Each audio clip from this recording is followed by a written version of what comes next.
Okay, so speaking of things getting killed, our hopes and dreams in Marvel TV shows has been, I think, officially slaughtered. We'll get into that a little bit. So you powered through Secret I did power Invasion. through. Good for you. You shouldn't have, and you did. So way to go. We'll talk a little Secret Invasion recap. There's a lot to discuss on that front. Whole bag of crud. We also, on a more positive note, got to see the new Teenage Mutant Ninja Turtle This movie. is true. Freaking Mutant Mayhem. This is true. So there's some good things to discuss on that front. It was different. Very different. Very different. Very different. We'll get into that. And then, of course, we'll do a little preview of Hey Blue Beetle is coming out in just shy of 2 weeks, August 18th. So there's some excitement around that. There's other things around that, but there is some excitement around it. So great topics to hit on today. Let's start though firmly in Negative Town with Secret Invasion. Miles, I just have one question. I don't even want to I don't even want to do the show the dignity of giving it my own recap Okay. because it would just be a waste of my breath. You just want to hit points? I just want to ask what the flip happened here. What happened? I mean, do you know? Do you have any explanation? Like, What okay. happened? I'm just gonna say this. I didn't hate it.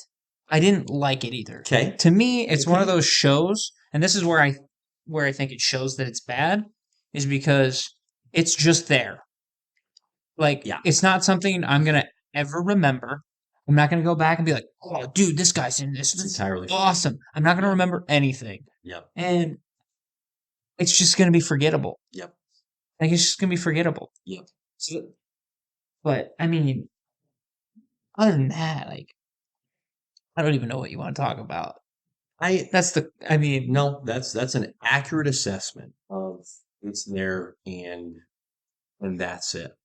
Like I'm remembering a scene from one of our mutually beloved shows, New Girl, where two of the characters are having what they believe to be a private conversation regarding some relatively intimate details, and they are fairly deep into this discussion when they come to realize that a third party is in the room, and the third individual turns to them and goes, "Well, I'm here, and I heard all of it, and let's just let that be."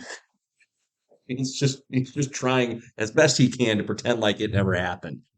That's probably the most positive thing you can say about it is that it's right. forgettable. I think where I am a little more spicy on the emotional side in regards to this show Mhm. is I had actual expectations for this show. I did. I Okay. did too. So She-Hulk, I don't think was very well made, right? But at least I could understand while watching it, like there's a target audience and I am not it. Okay. It's trying to send a message of sorts. It's not a message for me. So be it. So I can at least come to terms with it on those grounds where I can say, in other words, this was never meant to be something for me to watch and enjoy. I'm not the target audience here. Secret Invasion, there is, no matter how you choose to look at it, okay, if you want to look at it from the comic book foundation and lore, there is a rich and deep origin for this show. I mean, Secret Invasion, in other words, this could be Secret Invasion season 1. This doesn't need to be a 6-episode miniseries. Like, No. this could be several seasons, all based around this concept of a Skrull invasion of Earth. Like, this can be a very slow burn. This does not need to be a microwaved episode 1. Hey, the Skrulls, we think they're secretly trying to take over. And then by episode 6, yep, the takeover has been neutered. It's done. It did not need to be that quick. So in other words, to bring it back to my original point, I had expectations Yeah. for this. The comic book origin, the fact that we had an existing character in Nick Fury, who is beyond well established as the main protagonist in this show, supplemented by what we were led to believe would be Don Cheadle's War Machine, Martin Freeman's Agent Ross. So some quality supporting characters that I personally am going, hey, I'd watch more of these guys, right? Some new characters as well. Gaia, the daughter of Talos. Talos himself Mhm. is a compelling character. The British intelligence agent, and now I need to look her up because I'm forgetting her the actress's I'm not gonna lie to name. you. Never learned her name. No, but I know she is a well-regarded actress. Not now, mind you, I've not seen her in anything Right. else, so I'm not going to pretend like, hey, I know who that is. Olivia Colman. Okay, so as Sonia Fallsworth, she was legitimately outstanding. I Yeah, she thought was in the fine. show she was great. Um, so there were the supporting pieces in place. You had the main pieces in place. There were reasons, like good, legitimate reasons, to have hopeful expectations for the story. And something you said on one of our previous podcasts, as we were discussing our anticipation for the show, that I really resonated with during the marketing leading up to the release of the show was this has very Winter Soldier vibes, the espionage, right? The double crosses, the red herrings, the pink flamingos, like all the birds. It's like there was so much potential here. And I am the target audience. Like the Right. Marvel fandom, widely speaking, is the target audience. And for it to have been such a underwhelming story, I mean, there were really no twists of any substance. Like by the time that it was revealed that James Rhodes was a scroll, it was just obvious that something was off with Rhodey. So Well, that's not how you do the reveal, where he's acting out of character, and then you go, "Oh yeah, he's a green guy." It's like, well, we saw that coming. Like you need to have James Rhodes, being on brand for several episodes, and then you reveal that he's a scroll. well, It was just so. I think, There were no surprises here. well, right. I think the twists were poorly executed across the board. Mm-hmm. Right. Like, Mm-hmm. I think of Rhodey mainly. Like, they don't even like Right. hint at it. It's just one episode he's talking to Nick Fury's wife, and and that's it. And then it's like, oh yeah, no, you need to go kill him now. And it's like, whoa, whoa, whoa, what? Like that's how you're gonna drop that? Like it was just nonchalant, casual. Like there's no surprise, Right. right? You had that. You had the Nick Fury's wife being a scroll. Because the way they left that episode off, he didn't know. So I thought he didn't know. So how crazy would have that been if he didn't know? And then you have a whole nother thing. And then the next episode, it's like, oh no, he knew the entire time. I'm like, Right. why did you set it up like that? Right. Why'd you leave Because this doubt? right, because Yeah. she switched immediately. So I'm Yeah. like, oh, he doesn't I know. didn't even have that thought, but you're absolutely correct. And then Yeah. it gets to the point where it's like, That would have been a cooler twist, oh, for sure, right? Nick Fury, super spy, like is duped by a scroll. for sure. And then like, you know, when Gaia turns out to be Nick Fury at the end, like when it gets to that point, you're like, I see it coming. Correct. Like it's definitely not Nick Fury.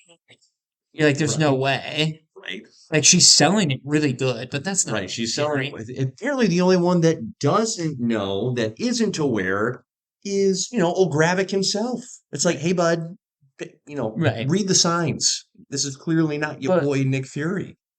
but yeah, I just think of it like that. It's all the turns weren't executed at all. They were more just stops. Right. The turns weren't legitimate turns. They were more like a gentle merge into a Right path that lane you could see closing. coming, right?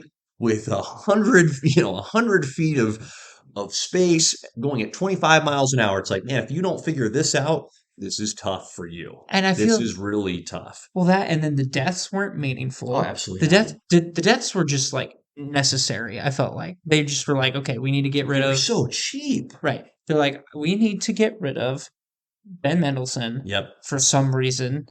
And Why? he was He was phenomenal. he was easily the best part of the show. No question. Him and Nick Fury's dynamic, perfect. Oh, And then uh can I just say, real quick, his accent, it's incredible. it's great. Here's what's incredible about it. It sounds phenomenal, which is the key to any great accent.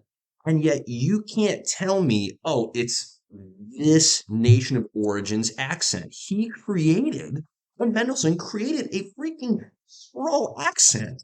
It's wild to me. That is talent at a level that I can barely imitate an Australian accent, and even then, not well. And this guy goes out and just drops his own, creates a Skrull accent. Nobody else can touch it, right? Nobody else that's playing a Skrull is speaking in this accent. That just tells you how individually outstanding that was. So just big hype I had to pass his way. And look, I am not the biggest Maria Hill fan No. by any means. In fact, in the comics, The comic characters tell. I think Yeah, she's not in a good way. I think she's a bitch, to be honest with you. Yep. But She's written that way constantly in well, the that comics. and that's how she's supposed to be. Correct. Honestly, that's kind of just her personality. Mhm. But her death in this, I'm like, well, first of all, I couldn't believe they did it in the first episode. Right. I'm like, what? You're doing this in the first episode? Why? I'm guessing she just wanted to be done being Maria Hill, would be my guess. And like, why don't we just kill you off in this show? Well, and part of what's wild, like you think about, there's so much in that, just that one instance is such a good example of all the missed opportunity in this show. Prior movies, right? So Spider-Man Far From Home, okay? You have Talos and his wife, and now I'm blanking on her name, but they are impersonating Nick Fury and Maria Hill, Mhm. right? So how much more powerful would it have been if instead of Talos's wife dying off screen before we even get to the start of episode 1, what if she's still alive? She's still impersonating Maria Hill, and she gets killed by Gravik. That's more powerful than the legit Maria Hill dying, Well, right? and Like, I understand the story goes, well, Gravik's trying to frame Nick Fury as having killed Maria Hill, but even that is so freaking thin. Like, anybody that knows Nick Fury, right, is going to go, no, he would not do that.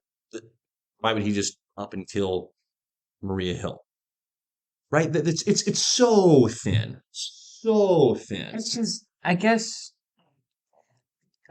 I obviously they wanted her to be a tone setter of like, oh, people can die here. But at the same time, it's Oh. like, we didn't have enough time with her in a long time anyways for this to feel terrible.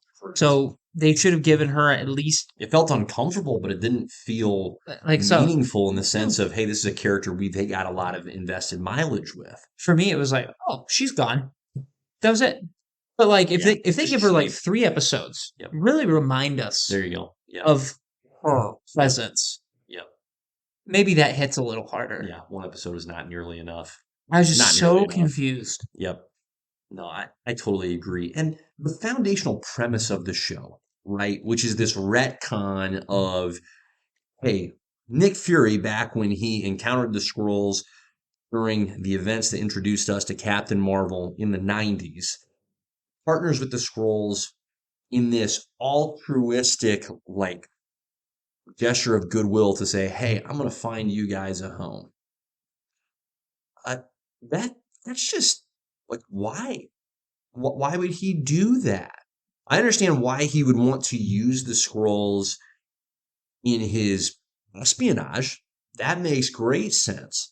But why is he wanting to find them a home? And oh my gosh, like you're seriously telling me 30 years have passed and he didn't succeed? Like the whole freaking galaxy is enormous, and the legitimate conclusion is, you know what, guys, there's actually nothing for you. That's nonsense. And another missed opportunity. It would have mattered so much more to the Skrulls if they had discovered that Nick Fury had discovered, let's say, a dozen potential homeworlds for the Skrulls, but the Skrulls have become so valuable to him in his rising up the shield ranks that he's going, well, I know I made this deal with them, but I really don't want to tell them. Then they're going to leave.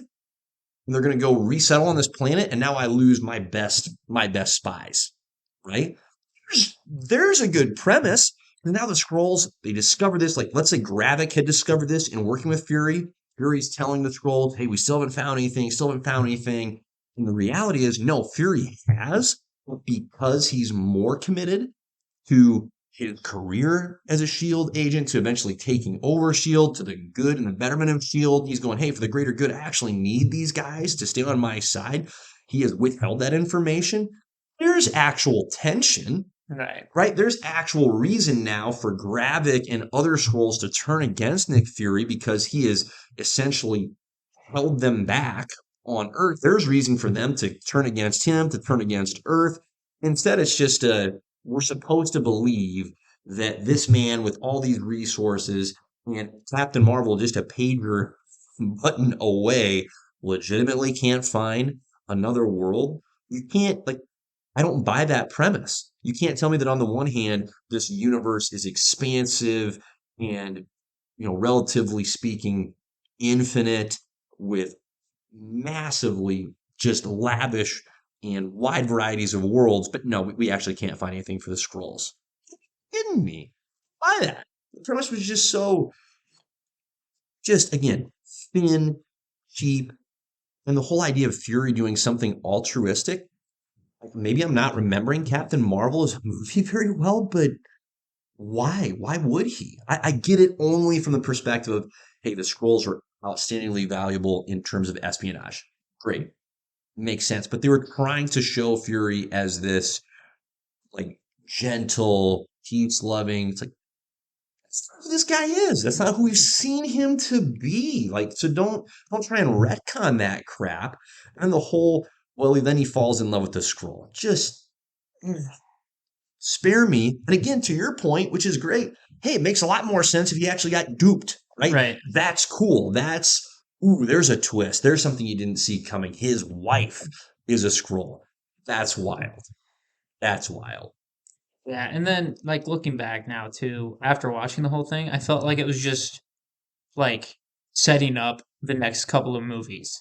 Like, it was like filler, and it sets up the next three. At Or like for best. instance, Yeah, at like best. Rhodey coming back. First Yep. of all, we don't even know Oh how my long he's gosh. been gone. Oh my god. They don't even say how long he's been gone. No. He just gets carried out. No. So, like, what did he all miss? Is what I'm curious about, right? So you have Rhodey Right. getting set up for Armor Wars, and he's pretty much just gonna be like, I've been gone a while. What's been happening under Mhm. my stead? And then the president saying, "Let's kill all the Skrulls, no matter what. Let's just kill them." And then, or like that sets Seems up rash. that sets up Captain America 4 because Thunderbolt Ross is going to be the new president, so that guy's out. Yep. And then Yep. literally the other one was, "Hey, there's going to be a free Skrull peace treaty going on." That's Captain Marvel too. So like it's it. It's all that it feels like it Yeah. was. And like they even said like, "Hey, there are how many? 2 million girls on the planet, something like that, just living Right. amongst Somewhere them." between 1 and 2 million. Crazy. Yeah. Yeah. And they found all those bodies, and it doesn't even matter. No. Like they didn't make that matter. That was the end, like the end scene. And you're like, oh hey, here's all these people that are missing.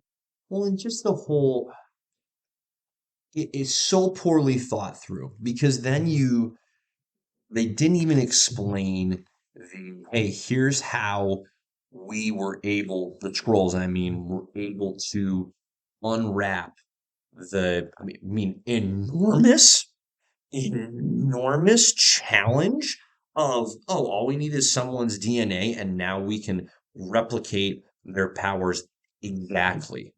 I'm sorry, but in this same universe, no one was able to accurately replicate the super soldier serum from the 1940s. In fact, Bruce Banner tried and hulked out instead. And yet, the human scientist that the Skrulls kidnap was able to go, hey, if you give me a drop of Captain Marvel's blood, I can give you Captain Marvel's powers. Time out. Time out. Okay, That was that was just too easy, too cheap. here's my question though. Was it all that doctor specific? Because I know she was a Skrull. Well, So did it the starts Skrull- with this. It starts with a human doctor. She gets impersonated by a Skrull. So I don't know. That's the other part that wasn't explained very well. Was it the human doctor that had made these discoveries, or was it the Skrull who was impersonating the human doctor And but for what purpose? We don't know. whatever knowledge she has Yeah, already. why impersonate Tap the onto doctor? that. Right, like Access to we technology. were led to believe that this doctor is a really critical individual, but we didn't learn anything of note Right. about her. It's like if you're the scroll and you can figure it out on your own, why are you impersonating a doctor? Sure as heck isn't for the great equipment access because you're hanging out in freaking nuclear barren Russia. So what's up? Like that was just way too thin, way too easy. And so it cheapens, it's kind of like secondhand smoke. All of a sudden it cheapens all of the abilities these characters have, where it's like, hey, BT Dubs Scrolls figured it out. And so they can just turn themselves into all of these super beings at once. And so now you have Gaia, who is infinitely amazing. Oh yeah, she's Just- a stud now. Right. She's infinitely like the match, if not superior, to anybody. Just like that. Way too quick. And you talk about a waste. What a grief. Like you have Amelia Clark, Phenomenal actress. phenomenal actress. You didn't give her anything to do. Well, and to be honest, they didn't even really give her and her dad closure either. No, they did not. It's kind of just a bummer. Like she literally picks him up dead, and she's like, "Well, he's gone. That's tough. Well, moving on." But like, it would have been even cool just to see like scrolls going to like past battles and then collecting the DNA. You don't even get any of that. Right? The Like- flashback opportunities. Like, you know how cool it would be, like Battle of New York? You have a guy impersonating like a police officer or construction worker, picking up DNA real quick and then dipping out. Mm-hmm. But like, Yeah, we're able to see, I mean, good grief. In Spider-Man Homecoming, we're given a relatively brief flashback scene to show, hey, Battle of New York. Here is, here's Adrian Coombs collecting material from the Chitauri. right, You can't do that with the freaking scrolls collecting DNA? Apparently. like that concept is so cool because then it's like, oh, well, we just need to stop them from getting more DNA. You know, Oh. imagine if they had one that they didn't have access to. Like, let's say they were trying to go for Tony Stark's or something, and then that's when you had Rhodey come into play. Like, not that they need Tony Stark's DNA necessarily, but Right. you know what I mean. And even that, I didn't feel like that premise was very well fleshed out either of why is Nick Fury interested in gathering their DNA? Like, does he have scientists that are doing better than every other scientist since they tried to figure out how Steve Rogers became Captain America? And on top of that, Otherwise, what are you doing to stuff? What are you doing? it's in one vial. Oh my gosh. Oh my gosh. That There's not a separate vial for each one. I'm not a scientist, nor do I play one on TV, but I know that doesn't work. Hey, I know that doesn't work. I watched the Ninja Turtle movie, and each mutant had their own separate tube. What am I to believe? That's what bothered me about that. I'm like, hold on, that can't be perfect. No. That If can't Ray be- Fillet, Bebop, and Rocksteady are in 3 separate tubes, don't tell me you can put all the adventures in not just one, but an incredibly smaller vial. Get your freaking facts straight. It was just such a bummer.